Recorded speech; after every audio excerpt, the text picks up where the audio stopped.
Hello, good morning. आज नाश्त्याला पोहे बनवलेत मी सर्वांसाठी. सावी उठली आहे, मा उठली आहे. माचं आवरून घेतलं, सर्वांनी आवरलं, आंघोळ वगैरे झाली. नाश्ता करायचं म्हटलं आणि देन निघूयात. थोडाफार लेट झाला तर चालेल. तसंही सावी आज खूप लेट उठली आहे. पॅकिंग केलेलं, सर्व बॅग्स बाहेर नेऊन ठेवला. देन आता निरोपाचा वेळ. बाबांना बाय म्हणायचं, बाबा पण सोडायला तयार नाही आहेत. सावी आपली चला चला, तिला काही नाही, एन्जॉय करायचं आहे गाडीमध्ये बसून.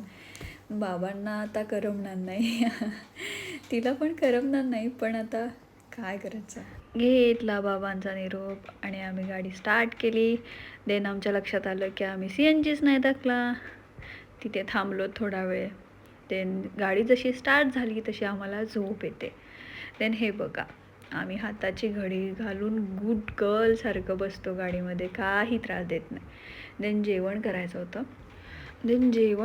होतं. सो आम्ही विठ्ठल कामतला थांबलो, कारण तिथे सोय पण चांगली असते, जेवणही छान असतं. नान, बटर नान वगैरे व्यवस्थित देतात, ते क्वालिटी पण असते.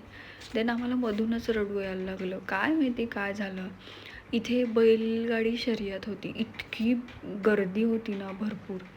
देन थोड्या वेळाने चहा घ्यायसाठी थांबलो, पण आम्हाला चहा घ्यायचा नव्हता, थंड काहीतरी घ्यायचं होतं. ऑलरेडी गरम होते. सावी बघा कशी गळती आहे, तिला माहीत नाही आहे ते काय आहे, पण ते थंड लागतं, सो ते हवं आहे असं. घरी पोचलोत फायनली. सो जिमी खंड्या भुकत होते, त्यांना ती ओरडत पण होती, कशी ओरडते पण. छान होता आजचा दिवस. Thanks for watching. बाय.